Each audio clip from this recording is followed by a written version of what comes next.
About to make Smurf berry mead, or some people call it a melomel. It's all the same to me.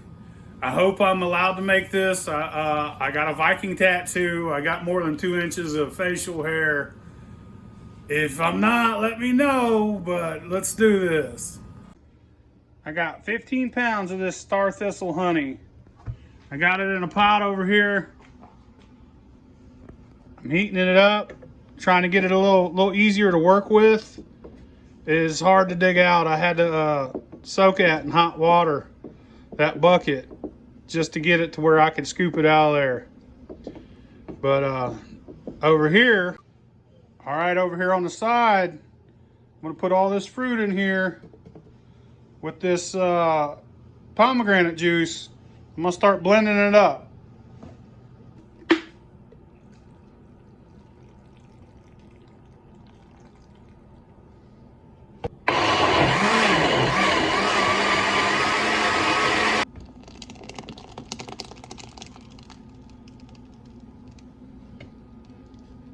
All right, I got 2.5 gallons of water in here. Getting it boiling. I'm gonna add this to it, stir it up. Now I'm gonna bring it up to a boil, and then I'm gonna shut my heat off. I'm trying to dissolve all that honey amongst everything else and cook all that sugars out of that fruit. All right, after she cooled down a little bit, I ended up cooking with 3 gallons of spring water. Make sure you use spring water when you're making wine or mead, especially when you're using some fruit like that. I got 1 gallon in here, so that makes 4 total. I'm gonna put this. All right. So make sure you use spring water when you're making anything with some fruit, especially if there's any acidity. I'm gonna move this 3 gallons plus all that fruit and all that honey. I got 1 gallon here, and I have 1 more gallon that I'm gonna add, but I wanna make sure there's room. So I'm gonna move this into this, and I'll come back to you. That's where we're at. I'm gonna add the rest of this water, make it 5 gallons of liquid total. I added that last gallon of water. That's a 7-gallon bin. So all that fruit, honey, and that pomegranate juice took up about 2 gallons worth of space. So this is a 5-gallon mead, but in the end you end up with about 7 gallons of space. So make sure you have a big enough container if you're doing this recipe to a T. 1.050. That's exactly where I wanted to be. Didn't have to use no sugar whatsoever.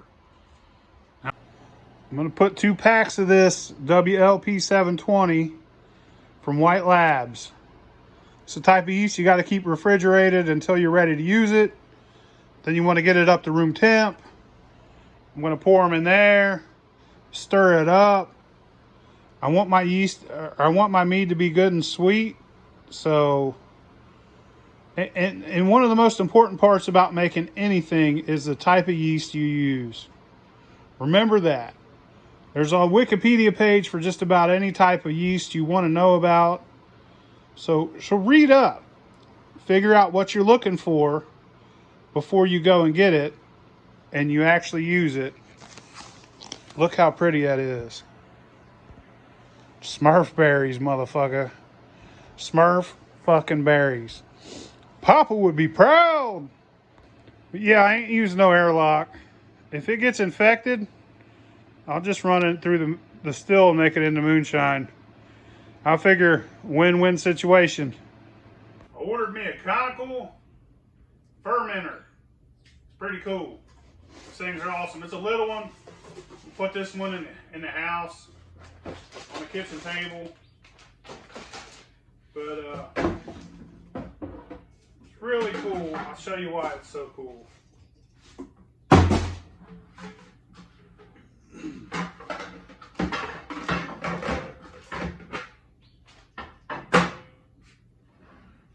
Check that out.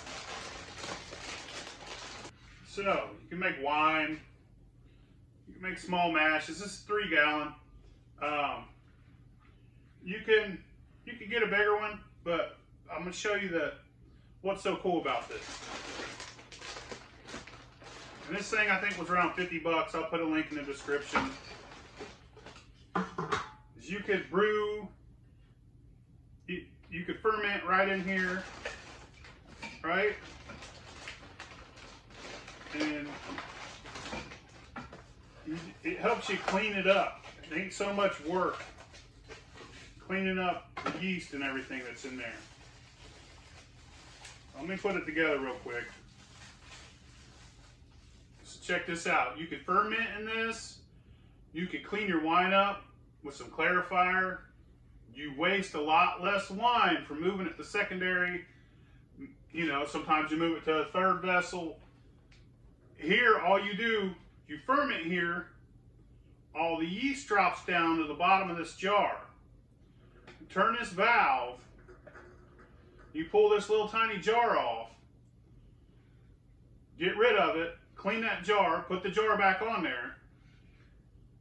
Then you would, you know, if you're going to clarify it, put your clarifier in there, wait for everything to drop down. It'll all drop down in this jar.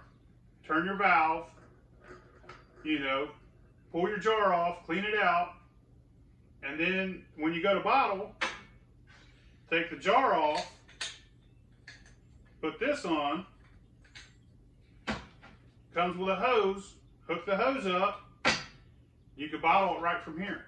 This thing's awesome. It's like 50 bucks or something like that. I'll put a link in the description. It's really simple. It makes making wine so much easier and so much less washing dishes. You know I don't like wash dishes. I recently made a mead, but it's twice the size, but just to use this, I guess I'll do it twice. I'm going to do twice the work. I don't have to, but I want to show you guys how this functions. The mead's already done fermenting. However, I need to clean it up. So I'm going to use this as a secondary 2 times. It's like a 5-gallon batch of mead. There's like 7 gallons of total because all the volume of the honey and everything. But I think, you know, I fill this thing up twice, catch all the junk in the bottom. I'm going to clarify this mead. It's the first time I ever used clarifier on video. This mead's great. I want it to be great. I want it even to have a good clear tint. You know, I want it to be clear and everything. So I'll show you. I'll get you a close-up of this.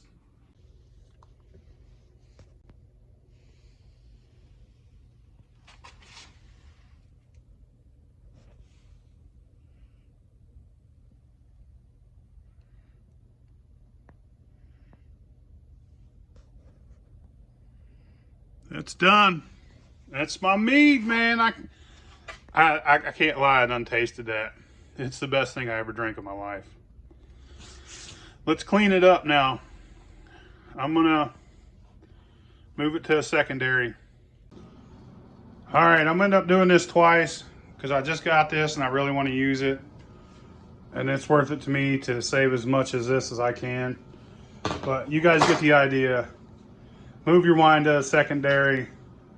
Let the sediment, you know, stay on the bottom. But I'm gonna siphon it into this conical fermenter. So I know I got to do the job twice, but I want this super clean. Plus, I want to use this thing. I should have got a bigger one too. One thing I noticed about this thing is I think it should be a little more tougher down here. I think this stand could use to be a little tougher, a little sturdier, but I mean, it seems to work. We'll see how it works. Hopefully all the crap will be down in there. I'm gonna let it sit a couple days, then I'm gonna sorbate it, and then I'm gonna clarify it. Also, if you use one of these, you're gonna have to pull this out, rinse it off in the sink a few times, because it's gonna get raspberry seeds up in it. But I'm sure you know that. All right, so turn my valve, pull my jar off. Oh yeah, I put some of that some clarifier in there. This is the best kind of clarifier. If you're going to clarify wine, you want the firm fast, dual fine. There's instructions. There's 2 packs of liquid you put in there. But all your junk could go into the bottom of that jar. Pull that jar off, dump it in the sink, clean it out, put it back on, and then open it. And once that jar's completely clear, you know that your wine's done. All right, this is the last bit of junk. I've emptied that thing about 4 times over the last couple days after I put clarifier in it, and you can see how good and pretty this is. I mean, there's a little bit of sludge in there. That's the last bit of it. I'm ready to bottle it. If you do end up having carbonation in your wine, you could dump it all back into like a 5-gallon bucket and stir it up with a drill or by hand. It's a lot easier with a drill. They make paddles that hook to your drill, or you can make one. All right, I'm bottling it. Look at that. Look how pretty that is.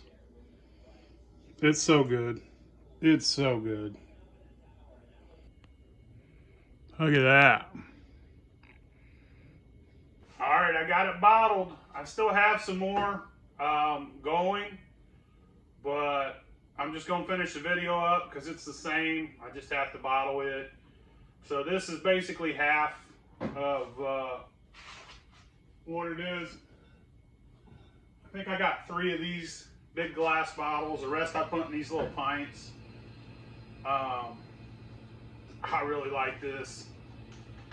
I made a cool sticker. I'll get you a close-up of the sticker here in a second. That's awesome. I love it. You like that, you know, berries? You're gonna like this. Berries and wine, mead, pretty damn good. I call that a win. I'm gonna send Pinchy some. Thanks, Pinchy, for the honey. I'm still doing the moonshine. I'm gonna do that in the next few days, but I'm gonna send you a box of these, and then I'll send you some of the moonshine that I make. This is Smurf berry mead. Man, that's one of the best things you're ever gonna drink. Try it. That honey is amazing.